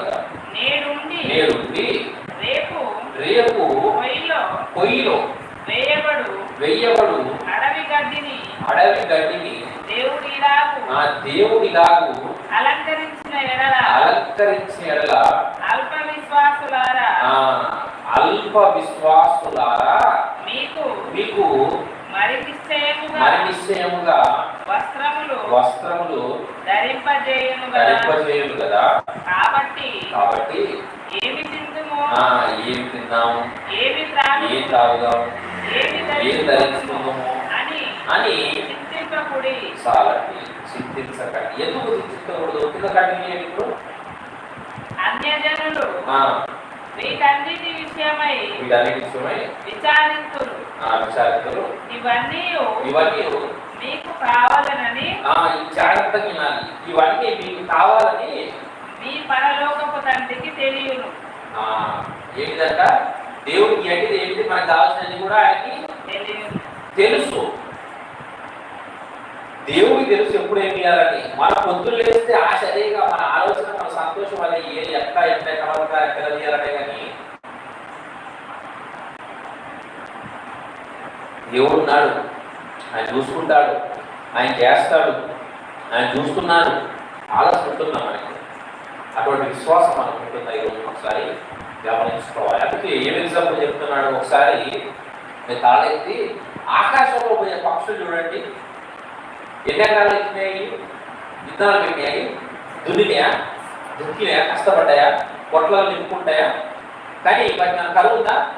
ఆకాశ పక్షులకు ఏమన్నా ఆహారం లేదు మాకు అని అర్థనాయి, అది మాకు ఎంత ఆహారం అని మానపడుతున్నాయా? మరి వాటికంటే శ్రేష్ఠులు కాదా మన దేవుడు ఏమంటున్నాడు? వాటికంటే గొప్పలు కాదా మీరు? మీరు దున్నుకోగలుగుతారు, చేసుకోగలుగుతారు, వాటికంటే గొప్పవారు లేదు మనుషులు. వాటికే ఆకాశ పక్షులకే ఆహారం పెడుతున్నా. గట్టి పూలు ఉంటాయి, కొన్ని మంచిగా కలర్ పూస్తూ ఉంటాయి. వాళ్ళు ఏం కష్టపడ్డాయి, అంత కష్టం పోయడానికి. ఇవాళ పోయి రేపు పోయి అంటే అంత అందంగా దేవుడు చేశాడు. మన జీవితాలకు కావాల్సిన వస్త్రాలు అయ్యాయిగా. మరి ఎందుకు మనం ఆయన మీద ఆధారపడలేకపోతున్నాం? దేవుడు ఏమంటున్నాడు? మీరు చింతించడం వల్ల మోరడు ఏం కాదంట, పెరగలేదేమి. మీరు చింతించి మీ సమస్యను మీరు ఏమి తీర్చుకోలేరు. కానీ మరి ఎందుకు చింతిస్తున్నాం? ఎందుకు బాధపడుతున్నాం? ఒకటే, దేవుడు మనం ఏం చేసే స్థాయిలో నమ్మట్లేదు. దాని ఒక మాట అంటున్నాడు, ఆ 86వ కీర్తన. దేవుడిని నువ్వు పూర్తిగా నమ్మినప్పుడు అర్థం చేసుకోవాలి చుట్టూన్న పరిస్థితులను చూసి. ఇవన్నీ కలగజేసిన దేవుడు నా సమస్య ఎందుకు తీర్చలేడు అని ఎందుకు మనం నమ్మలేకపోతున్నాం? ఆ 86వ కీర్తన 2వ చరణం మనం ప్రారంభించండి. నేను నీ భక్తుడను, నా ప్రాణము కాపాడుము, నా దేవా నిన్ను నమ్ముకొని ఉన్నా. చాలు ఏం చేశాను? నిన్ను నమ్ముకొని ఉన్నా, నీ మీద ఆధారపడి ఉన్నా. ఎంత ధైర్యంగా చెప్పగలుగుతున్నాడు. మరి మనం ప్రార్థన చేసేటప్పుడు ఆ మాట చెప్పగలుగుతున్నా, నీ భక్తుడు నేను, నువ్వు చెప్పిందే వింటానయ్యా, నీ మాట ప్రకారం జీవిస్తాను నేను అని మనం ఈరోజు అనగలుగుతున్నాము. మన సంతోషాన్ని జ్ఞాపకం చేసుకుని దేవుళ్ళలో మనం వెతకలేకపోతే దేవుడు మన జీవితంలో అడిగినని కూడా ఇవ్వలేడు. ఎందుకంటే నీవు నీ సంతోషాన్ని ఎక్కడో వెతుకుంటున్నావు. నాలో వెతుక్కోవట్లే, నన్ను స్తుతించడంలో నీకు సంతోషం లేదు, నా మందిరంలో గడపడంలో నీకు సంతోషం లేదు, ఆరాధించడంలో నీకు సంతోషం లేదు. సంతోషంలో వాడు ఏం చేస్తాడు? మరి ఎలా చెప్పవచ్చు సంతోషం లేదు అని, సంతోషం ఉంది అని? దేవుడిని స్తుతించకుండా ఉండలేదు. ఒకరు చెప్పనవసరం లేదు, ప్రార్థన చేసిన చెప్పనవసరం లేదు. ఏం కలిగింది? నా దేవుడిని ప్రార్థన చేయాలి, అది ఎంత సంతోషమో. ఎందుకు ప్రార్థిస్తే ఆయన ఏ విధంగా ఏం పొందుకోగలుగుతాడు? సంతోషాన్ని పొందుకోగలుగుతాడు. అప్పుడు అక్కడ ఆశ అర్థమవుతుంది. ప్రార్థించకుండా ఉండలేకపోతున్నావు అంటే ఈ సంతోషం ఎక్కడుంది? మందు తాగేటువంటి సంతోషం మందులో ఉంటుందా? తాగలేకపోతే ఉండగలుగుతాడా? ఉండలేడు. ఎందుకు? దాంట్లో సంతోషాన్ని వెతుక్కున్నాడు. అది దానికనే వాడు ఎలా ఉంటాడు? వాడు తాగదు, వాడికి ఎక్కడ వేసి పిచ్చి వేసిపోతుంది. ఇంకా ఏం చేయాలంట, వాడు ఏమేం చేద్దాం, ఎవరైనా చంపడం చంపుతుంది, దొంగతనం చేసుకొని వచ్చి తాగుతాడు. తాగిన తర్వాత వాడు ఏమంటాడు? నిర్మలం ఉంటాడు. దేవుని పట్ల కూడా, దేవుడి కోసం కూడా మనం అటువంటి ఆశ కలిగి ఉన్నామంటే అప్పుడు మనం ఏం చేస్తున్నట్టంటే దేవుడితో సంతోషాన్ని వెతుకుంటున్నట్టు మనం వెతుకుతున్నాము. దేవుడిలో సంతోషాన్ని నా దేవుడికి ఎలా ప్రార్థించలేదు, అయ్యో నా తొందరలో పడి నీ కనీసం ప్రార్థించలేకపోయా, కొద్దిసేపు అయినా ప్రార్థన చేద్దాం. అయ్యో పోయిన వారు నీ మందిరాన్ని వెళ్ళిపోయారు, కనీసం ఈ వారం ఖచ్చితంగా పోవాలి, దేవుడి మందిరాన్ని పెట్టకూడదు, పరిచయం చేయాలి. దేవుడి కోసం ఏంటి మన ఆశ? ఆశ లేకుండా, సంతోషం లేకుండా ప్రార్థన చేసి మన ప్రార్థనకి నా దేవుడు చెప్పండి. దేవుడి కోసం మనం ముందు పడినప్పుడు, దేవుడు అంటే మనకు ఆశ లేనప్పుడు మరి దేవుడు మన ప్రార్థన వినాలి. మన తల్లి కూడా మనం వినకుండా, తల్లి అడగగానే ఎప్పటి ఇస్తుంది మనకి ఒక్క మాట వినకుండా, ఇష్టం అనిపింది ఎవరికి కూడా. సాధ్యం మనం చెప్పింది ఎవరు వినకుంటున్నప్పుడు వాడు అడిగినా నాకు బుద్ధి కాదు కదా. మన మాట విన్నప్పుడు లేకపోతే ఏదో చేసేది ప్రయత్నిస్తాం. దేవుడు కూడా మన దేవుడు మనసు కూడా అలాంటిదేనండి. దేవుడికి ఇష్టమైన మనం ఏం చేయకుండా మనకి ఇష్టమైన మనం చేసుకుంటూ మనం ఏదో వెతకడానికి దేవుడి సన్నిధిలోకి రావద్దు. ఏదో వెతకడానికి ఏముంది? ఇప్పుడు నాకు ఒక సమస్య ఉంది, ఆ సమస్య కోసం నేను దేవుడు ఒకసారి ఒక వ్యక్తి అలా చేశాను. మోసన్న గారిని ఒక అంటాడు, చాలా గొప్ప వ్యక్తి. ఆయన గోరెంట, గుంటూరు గోరెంటలో మోసన్న అనే సంస్థను స్థాపించిన వ్యక్తి లేరు. అయితే ఆయన ఒక తన జీవితంలో జరిగిన ఒక విషయాన్ని చెప్తున్నాడు. ఒకసారంట ఒక వ్యక్తి పోసన్న గారి దగ్గరికి వచ్చాడంట. బాగా జుట్టు పెంచుకొని, బాగా గడ్డం పెంచుకొని, రౌడీ లెక్కున్నాడంట. అయితే పోసన్న గారు ఏం చేశారంటే ప్రార్థన తిప్పుతూ, అయ్యా మనం ప్రార్థనలు పోతున్నాం, ఈ విధంగా జుట్టు పెంచుకొని రౌడీ లెక్కున్నప్పుడు శుభ్రంగా ఉండాలి మనం అంటే తెల్లారమ్మంటే పోయి శుభ్రంగా మొత్తం గుడ్డు కొట్టించుకొని వచ్చాడట. అప్పుడు పోసన్న గారు అంటున్నాడంట, అబ్బా ఎంత మంచివాడు, చెప్పగానే ఎంత మంచి మాట్లాడినాడు, శుభ్రంగా గుండు కొట్టించుకుని వచ్చి చాలా మంచిగా అనుకున్నాడు. సరే అని కొన్ని రోజులు తిప్పుకున్నాడు. ఒక 3 నెలల దాకా నమ్మిన పట్టు లెక్క తిరిగాడు. మంచిగా పోసన్న గారు ఏం చెప్తే అది చేశారంట. 3 నెలల తర్వాత ఉన్న ఫలాన్ని మాయమైపోయాడు. పోసన్న గారు అనుకున్నాడు, అయ్యో ఇన్ని రోజులు తిరిగాడు, ఏమైపోయాడు, ఏమైంది అని చాలా అందరికి అనుకున్నాడట. అనుకున్న తర్వాత వాళ్ళని అడిగిన తర్వాత సర్లే అని ఇంకా తన పరిస్థితుల్లో తన ప్రాంతంలో ఆయన బిజీగా ఉన్నాడు. అయితే ఒకనొక రోజు సందర్భం వచ్చి ఒకరిని అడిగారంట. అడిగితే ఆయన ఎట్లుంటాడు, ఫలానా ఇట్లా ఉంటాడంటే అప్పుడు అంటారు. అప్పుడు ఒక ఆయన కుటుంబం చూస్తాడు, ఈయన అవును ఈయన వాడు దొంగయ్య, పోలీసులు వాడిని పట్టుకోవడానికి తిరుగుతుంటే వాడు ఏం చేశాడంటే తప్పించుకోవడానికి మీ దగ్గరికి వచ్చాడు, అందుకే వాడు మీరు చెప్పినట్టు వాడు గుడ్డు కొట్టించుకుంది, మీరు చెప్పి మీరు మాట చెప్పి అది కాదు, వాడిని ఎవరు గుర్తుపట్టకుండా, అందుకే వాడు గుర్తుపట్టకుండా వచ్చి మీ అమ్మడి తిరిగి రోజు 3 నెలలు కాగానే అక్కడ అయిపోయింది, అందుకే వాడు మళ్ళా బాగా వెళ్ళిపోయాడు అని చెప్పారు. దేవుని మందిరానికి మనం తప్పించుకోవడానికి, మన సమస్యను పోగొట్టుకోవడానికి కాదు కావాల్సింది. వాడి సమస్య పోయింది ఏమంటే వాడు ఏమైపోయి అట్లా మనం చేస్తే దేవుడు కూడా మనం చేసే ప్రార్థన కూడా ఫలితం అంతే ఉంటుంది. ఈరోజు కష్టం వల్ల ప్రార్థన చేస్తారు, కష్టం పోయింది దేవుడు విడిచిపెడతారు, మళ్ళా కష్టం. దాన్ని ఎందుకు తెలుసుకోలేకపోతున్నారు ఈరోజు నాకు ఏమీ అర్థం కావాలి. ఎందుకంటే కొంతమంది అంతే, మా ఇంటి దైవం ప్రార్థన చేయడం అంత అయిపోయింది కదా, సరే చర్చి విడిచిపెట్టారు, మళ్ళీ రాదా దైవం. దేవుడు సేపు వేరే విషయం. దేవుడిని నువ్వు ఫస్ట్ దయ్యంగా వదలబడడానికి దేవుడు పిలిచినావు, దయ్యం పోగానే నేను అది దేవుడు వద్దన్నావు, మరి మళ్ళీ రాలేదా? చాలా మంది తెలియని విషయం ఏంటంటే యేసుప్రభువు వారు సువార్త రాస్తూ చెప్తారు, ఇక దయ్యం అంట బాగా ప్రార్థన చేస్తే అలవాటుపడిందంట. సరిపోయింది, బాగానే ఉంది.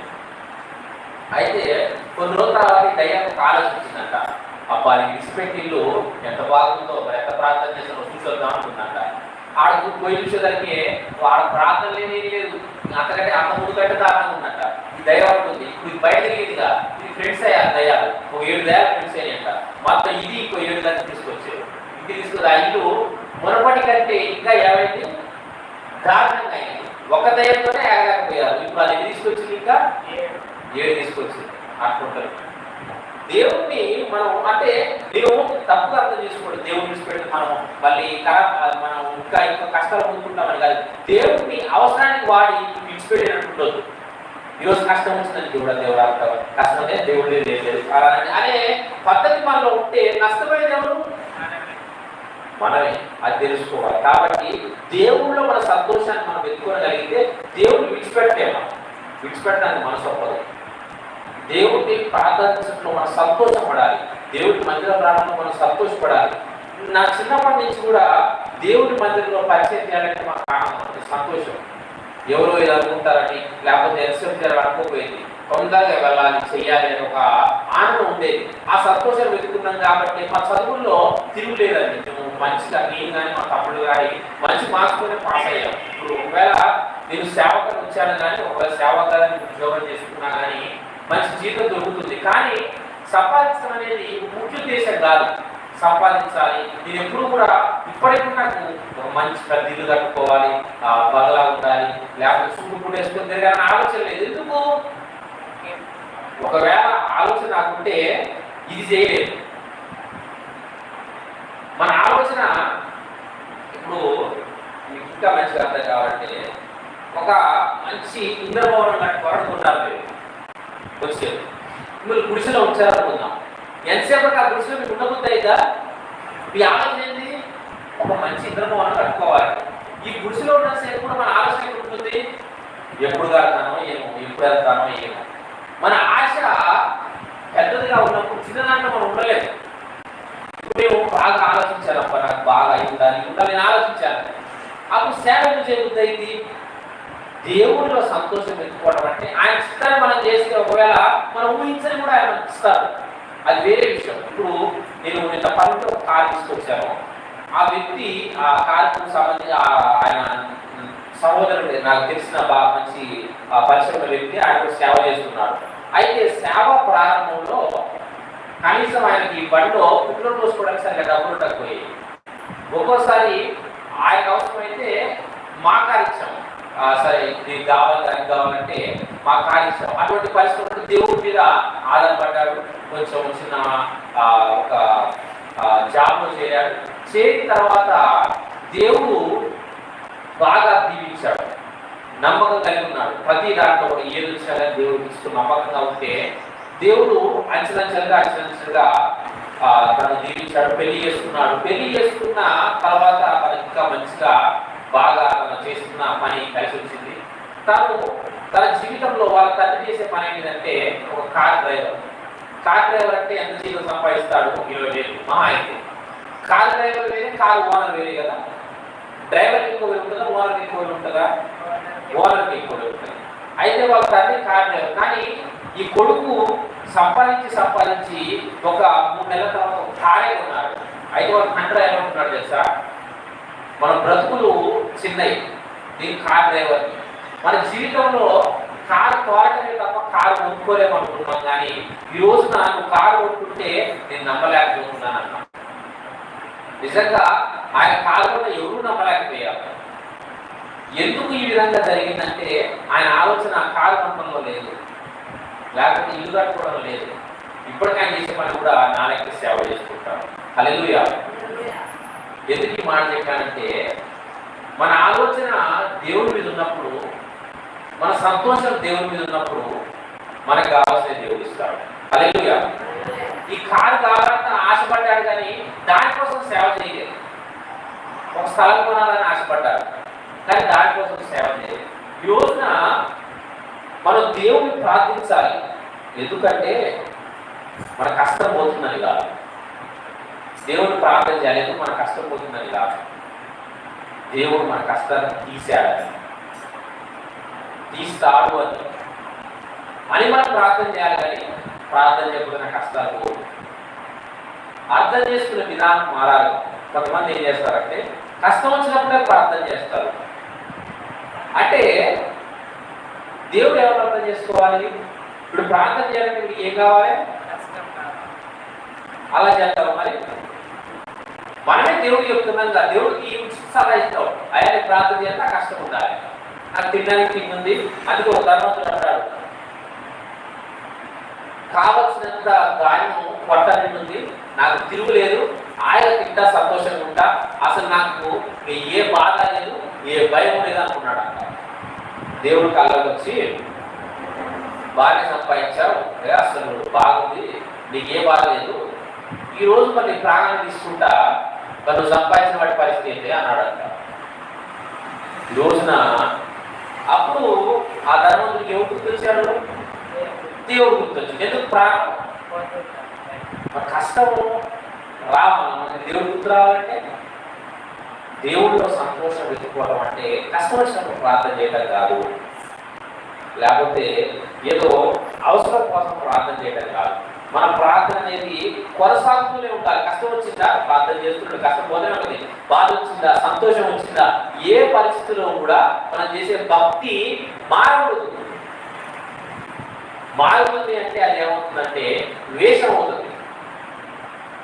కొంతమంది దొరికితేనేమో చుట్టూ, దొరకకపోతే అంతేనండి. మరి ఇలా అట్లా చేస్తే మన దేవుడు కూడా మనకు అర్థం చేస్తాడు. కష్టం వచ్చినప్పుడు ఒక విధంగా, కష్టం లేనప్పుడు. అందుకే అవసరం వచ్చింది అనుకోండి కాళ్ళనే పట్టుకుంటారు, అవసరం తీరాక జుట్టైనా. అటువంటి స్వభావంతో కాదు, మన మానవ స్వభావం అలాంటిదే. సామెత ఉంటుందని పెట్టేదండి. సామెతలు కనిపెట్టారంటే పెద్దలు వాళ్ళ జీవితాన్ని ఎంత చూస్తుంటే వారు ఆ సామెత చేసుకుంటారు. ఒక సామెతలో ఎంతో అర్థం ఉంటుంది, ఎంతో లోతు ఉంటుంది. పూర్తిగా చెప్పలేదు ఆ సామెత. అయితే మానవ జీవిత ఆలోచన అలాంటిది. కానీ మందిరానికి వచ్చాక మన ఆలోచన ఏం చేసుకోవాలి? మార్చుకోవాలి. దేవుణ్ణి అవసరం వస్తే మొక్కటం కాదు.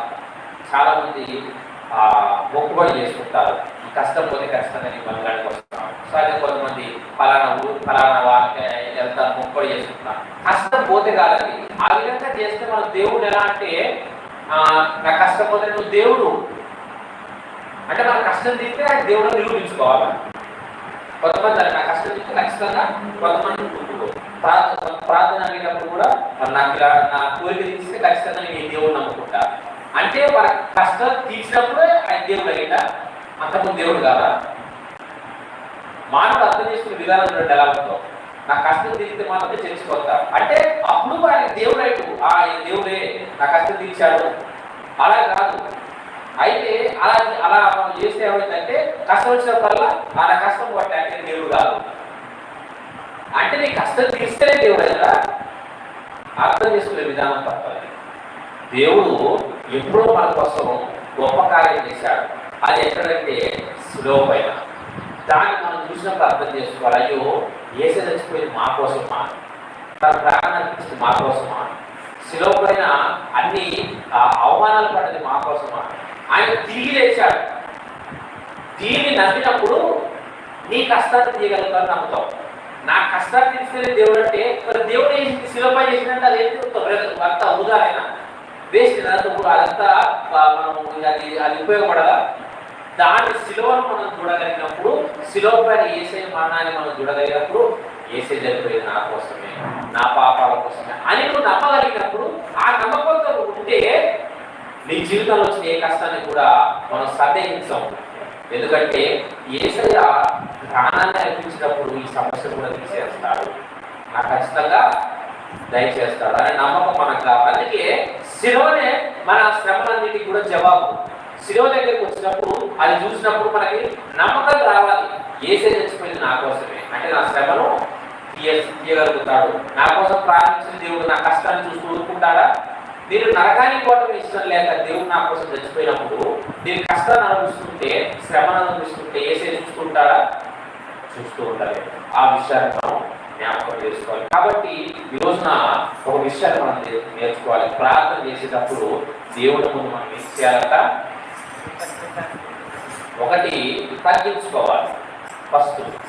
రెండవది కృతజ్ఞత చెప్పాలి. దేవుడా ఇది మేలు చేసినందుకు, ఇది కష్టాల నుంచి కాపాడినందుకు, ఇవన్నీ నాకు చేసినందుకు ఏం చెప్పాలి? దేవుడికి కృతజ్ఞత చెప్పాలి. అయ్యా ఇది చేసినందుకు వందనాలు, అయ్యా ఈ విధమైన పరిస్థితుల్లో నిలబెట్టేందుకు వందనాలు, అయ్యా నా కొడుకు పట్టుకుని చేసినాన్ని బట్టి, అయ్యా నాకున్న రకరకాల సమస్యల్లో తల్లి పలానా రోజున పలానా సమస్య నుంచి నేను బయటపడి అనుకున్నా, నన్ను బయటపడేసావయ్యా. ఇవన్నీ మనం జ్ఞాపకం చేసుకోవాలి. మూడవది మన సంతోషాన్ని ఎక్కడ ఎత్తుకోవాలి? దేవుడిలో ఎత్తుకోవాలి.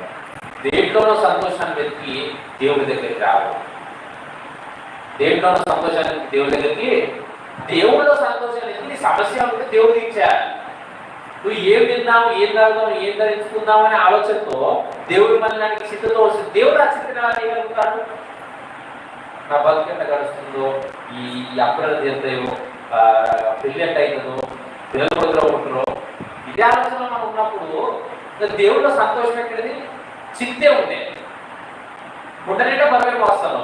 ఇక బరువు వస్తున్నప్పుడు ప్రశాంతంగా ఎట్లా ఉంటాం? ఇప్పుడు అలాగే నిల్చున్న సేమ్ ఏమనిపిదండి మీకు? ఆ చింతాన్ని అలాగా ఎంతసేపు నిల్చుంటాయి. ఇప్పుడు నా తల పైన ఒక కుండ పెట్టారు, కొన్ని నీళ్ళు ఉన్నాయి. నాకు ఎక్కువసేపు నిలబడగలుగుతానా? ఏమనిపిస్తుంటది? అది బాగా బరువు అవుతూ ఉంటుంది, నొప్పులు వేస్తూ ఉంటుంది, ఎక్కువసేపు నిలబడలేదు. అదే ఈ కుండ తీసేసేస్తే కొంచెం మన చిత్తం అలాంటిదే. ఒక కుండను మోసుకుంటాం మన హృదయంలో, నేలకు ఒక బాధ కుండని నిండు కూడా మోసుకుంటాము, మనశ్శాంతి ఉండదు. దీన్ని ఏం చేయాలంటే ఫస్ట్ తీసేసి ఆ దేవుడు కొట్టేసేసేది, పదాలు కొట్టేసేది ఫస్ట్. అప్పుడు దేవుడు తన సంతోషాన్ని, అయ్యా ఈ రోగంతో నేను బాగా బాధపడుతున్నాను, ఈ బాధను తీసేయాలి దేవా అని ఆయన ముందు మనం వేసినప్పుడు, లేకపోతే నాకు ఈ అప్పు నిద్రపడడం ఏం లేదయ్యా, నీకు అప్పు చెప్తున్నా, నువ్వేం చేస్తావు చెయ్యి అని ఆయనకు అప్పు చెప్పినప్పుడు దేవుడు తీర్చలేదంటారా? దేవుడికి మన సమస్య తీర్చడం చేరగలంటారా? తీరుస్తాడు. ఆయన మీద మనం చింతన చేసినప్పుడు ఆయన ఖచ్చితంగా, కానీ అంత నమ్మకం మీకు ఉందా ఈ రోజున? ఎందుకంటే కొంతమంది వేస్తారు చింత, ఇప్పుడు ఇంకో చింత, ఇప్పుడు అక్కడ అయిపోయింది, ఉన్న బాధ అక్కడ వేసేసి దేవుడు చేస్తాడా చేయడా, ఎన్ని రోజులు పట్టిందో, ఎట్లా చేస్తాడు, మళ్ళీ ఏం చేస్తున్నాం, మళ్ళీ ఇంకో ఒక కుండ వాళ్ళు ఉంటే ఇంకో కుండ తెలుసుకొని పెట్టుకోవడమే మనం. ఇది కాదండి మనం చేస్తాం, మనం ప్రార్థన చేసినప్పుడు దేవుడి మీద ఆధారపడి దేవుడు ఖచ్చితంగా చేస్తారు అనే నిశ్చయత, నమ్మకం. తల్లి తెలుసు, పొద్దున స్కూల్ పోయిన కొడుకు సాయంత్రం వస్తాడు, పొద్దున స్కూల్ పంపించిన తల్లి నా కొడుకు వస్తారో రాడు అనే ఆలోచన కలుగున్నప్పుడు మనశ్శాంతి ఉంటుందా? వాడు వచ్చేదాకా ఏంటి, ఆ గుండె గుర్తు కూడా కొట్టుకోవాల్సిందే, బాగా వేయాల్సిందే, మళ్ళీ వాడు కనిపించినప్పుడు. కానీ అలా ఉంటున్నారా? పంపించినప్పుడు వస్తారని నమ్మకం ఉంటుంది. పిల్లగాడిని బస్ ఎక్కి పంపిస్తారు, వాటి తల్లి వాళ్ళు చేసుకుంటారు, సాయంత్రం కానీ వాడిని నిమ్మలంగా ఉంటారు. వాడు వచ్చేదాకా కుక్కు నాకు ఒత్తులు రాడు ఉంటారా? మనం చేసేది కూడా దేవుడు మీద సిద్ధేశం, దేవుడు చేస్తాడు వస్తాడు అని తల్లికి కుమారుడు వస్తాడని ఎంత నమ్మకం ఉందో దేవుడు చేస్తాడని మనకు నమ్మకం ఉండాలి. ఆ విధంగా మనం ఉండగలిగితే మనశ్శాంతి కలిగి ఉంటాం. అట్లనే దేవుడి మీద నమ్మకం ఉంచాము, దేవుడు పూర్తిగా నమ్మాను, నాకు దేవుడు చేయలేదు అని అనడానికి ఒకసారి నమ్మి చూడండి, సాక్షి చెప్పండి. ఎందుకంటే దేవుడి మీద నేను ఆ విధంగా చేసి నిశ్చంతగా ఉన్నప్పుడు దేవుడు సిగ్గుపరచలేదు. హల్లెలూయా. పోయిన సంవత్సరం డిసెంబర్ నెలలో సెమీ క్రిస్మస్ పెడదాం చాలా నెల నుంచి చాలా ఆశపడ్డాం. ఆ సెమీ క్రిస్మస్ పెడదామంటే ఖర్చు ఎంత అయిందో, లేకపోతే దానికి ఎంత త్వరగా కూడదో నాకు తెలుసు, ఇవన్నీ ఎంత కష్టపడాలి. కానీ నేను దేవుడి మీద భారం వేశాను, సంఘంలో కూడా అది చెప్పాను, ప్రార్థన చేయండి అని. దేవుడి దయ వలన ప్రార్థన జరిగింది. ఎందుకు? దేవుడి మీద ఆధారపడ్డాను. నేను దానికోసం ఆలోచిస్తుంటే చేతులు తీసుకోలేదు. దేవుడు చేస్తాడు, దేవుడి మీద. ఎందుకంటే ఆ ప్రార్థన అయిపోయినా కూడా నేను నిశ్చయం కలిగి ఉన్నాను, దేవుడు ఖచ్చితంగా అన్నింటినీ చక్కపరుచుకుంటూ వచ్చి. ఎందుకంటే ప్రార్థన అయిపోయినా కూడా నమ్మకం లేదు అది జరిగిందా లేదా అని. కానీ దేవుడు ఏ ఆటంకం లేకుండా, ఏ ఇబ్బంది లేకుండా ప్రార్థన జరిగించాడు. ఎందుకు బట్టి అంటే ఆయన మీద ఆధారపడ్డాము. ఈ రోజున మీరు కూడా చేయాల్సి, మన జీవితంలో జరగాల్సింది జరుగుతుంది. కానీ మనం ఏం చేయాలంటే పూర్తిగా అయ్యా నువ్వు చూసుకో, నువ్వు చెయ్యాలయ్యా, నా భారం మొత్తం నీ మీద, నీ వైపే చూస్తున్నా, ఏం చేస్తావో చేస్తావో చేయబడి నీ ఇష్టం, నీకే ఒక చెప్పాను. నేను ఇప్పుడు గుడ్డిగా నమ్ముతున్నాను. గుడ్డిగా నమ్మడం అంటే తెలుసు కదా, ఇక మొత్తం ఆయన మీద చేసి లేదు. గుడ్డిగా నమ్మినప్పుడు మాత్రమే మనం దేవుడి అద్భుత కార్యాలను చూడగలుగుతాం. లేకపోతే మనం మన జీవితంలో ఎప్పటికీ కూడా దేవుడు చేసే అద్భుతాన్ని చూడలేము. మన నమ్మకం ఎలా ఉండాలంటే చుట్టూ అంటారు, పిచ్చోడు లేకుండా దేవుడు చేస్తానండి అని దేవుడు చేసిన నువ్వేం చేయాలి? మరి ఎట్లయితే అసలు ఎట్లయింది అని మన చుట్టూ మనల్ని కొంచెం సందేహానికి గురి చేసుకుంటారు. చుట్టూ లేదు అనగానే, మన బంధువులు లేదు అనగానే మన విశ్వాసం ఏమంటే ఏది మన కొవ్వొత్తి కలిగినట్టు కరిగి పోవుడు. ఈ చుట్టాల మంట ఎలా ఉంది అంటే ఆల్మోస్ట్ మన మంటలు ఎక్కువ ఉంటాయి. మన విశ్వాసం కొవ్వొత్తు లాంటి. ఈ చుట్టాల మంట అనగానే భలే దేవుడు అంటే దేవుడు చేస్తాడు, ఇంకా అన్ని దేవుడు ఇంత గుడ్డి నమ్ముతాడని దేవుడు అనగానే మన విశ్వాసం కొవ్వొత్తి కలిగినట్టు కరిగిపోకూడదండి. ఎవరైనా నాకు ధైర్యంగా చెప్పగలగాలి, నా దేవుడు చేస్తాడు, నా దేవుడు చేయగలుగుతాడు. నువ్వు ఆ విధంగా ధైర్యంగా ఉన్నప్పుడు ఆయన నిన్ను ఘనపరుస్తాడు. హల్లెలూయా. దానియేలు శద్రకు మెషేక్ని అగ్నిగుండంలో వేస్తే చావైన దస్తంగానికి దేవుడు మొహమాని అందరూ అగ్నిగుండంలో పడితే కనీసం ఎంట్రుక కూడా కాలిపోలేదంట. ఎవరి దగ్గరికి పోయినా కొంచెం కౌరువాసు కూడా అగ్నిలో పడ్డలు ఇంతకుండా కారణంగా బయటకు వచ్చారంట. అంటే అంత ప్రమాదం నుంచి దేవుడు కాపాడినట్టు మనకు వచ్చిన సమస్య నుంచి దేవుడు కాపాడేలా నమ్మకం అనేది ముఖ్యం. ఈ రోజున మనం ఆ విధంగా నమ్మగలుగుతున్నామా? ఈ రోజున ఆ విధంగా నమ్మగలిగినప్పుడే మన సమస్యల నుంచి మనకి ఏం కలుగుతుంది? విడుదల కలుగుతుంది. ప్రార్థించుకుంటాం, ఆరాధించుకుంటాం, కళ్ళ నుంచి కళ్ళు మూసుకుందాం. పరిశుద్ధురానికి వందనాలయ్యా. దావీదు ఆయన నీ ఎదురుకు వచ్చినప్పుడు తండ్రి తగ్గించుకుంటాయా, దీనుడను, నీ దరిద్రుడనయ్యా, ఈ జీవితం నీ ముందు ఏర్పాటు తండ్రి, సర్వోన్నతుడు, సర్వశక్తిమంతుడు, మరణాన్ని జయించిన దేవుడు అయ్యా. అయ్యా నీకు అవధులు లేవు అయ్యా, తండ్రి కొలత లేదు, ఎంతో జ్ఞాన శక్తిమంతుడమైన దేవుడు. నీ ముందు నా బ్రతుకెంత తండ్రి అయ్యా, పురుగు వంటి ఆవిరి కూడా వంటి బ్రతుకు తండ్రి అని ప్రార్థన చేస్తున్నాడు. మరలా కృతజ్ఞతాస్తుతులు చెల్లిస్తున్నాడు. దేవుడా నన్ను కాపాడింది నువ్వేనయ్యా, పాతాలకు నాయన ఆ యొక్క లోకం నుంచి కూడా కాపాడిన దేవుడు నీవే అని దేవుడు స్తుతిస్తున్నాడు. మూడోదిగా ఆయన సంతోషము దేవుళ్ళలోనే ఉంది. ఈ రోజున ఆ విధంగా మనం ప్రార్థించగలుగుతున్నామా? అటువంటి నమ్మకం ఉందా? అయ్యా నీ భక్తులు నేను నమ్ముతున్నాను అని అబ్రహాము అంటున్నాడు.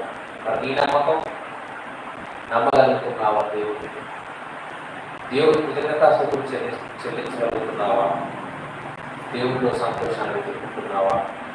ఆయన ప్రార్థించడం నీకు సంతోషం అనిపిస్తుందా? ఆయన మందిరానికి కూడా నీకు సంతోషం అనిపిస్తుందా?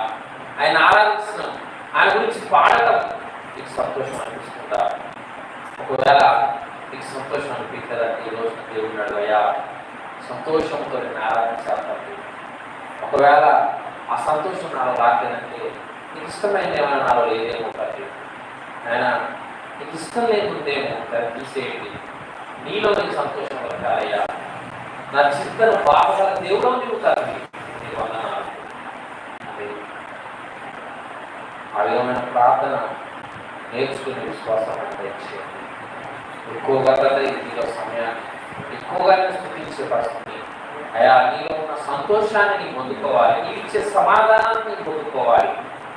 అయ్యా మా జీవితంలో ఎన్నో కష్టాలు ఉంటాయి కదా, నీ దగ్గరికి వచ్చినప్పుడు నీలో మీ సంతోషాన్ని వెతుకున్నప్పుడు వాటి నుంచి మాకు విడుదల కలుగుతుందయ్యా. ఆకాశ పక్షులను చూడమంటున్నావు తండ్రి, గట్టి పువ్వులను చూడమంటున్నావయ్యా. అవి విత్తకు పోయావు, వాటికి నేను సంపూర్ణ చెప్పేదా, వాటికంటే మీరు శ్రేష్ఠులుగా అంటున్నావయ్యా. ఆ విషయాన్ని మర్చిపోతున్నామేమో కొన్నిసార్లు, నిన్న ఆ విధంగా మేము నాయన నమ్మలేకపోతున్నామేమో. మా ప్రార్థన సరిగ్గా మమ్మల్ని సరిగ్గా కొద్ది మాట కొద్ది వాటిని జీవించాలి.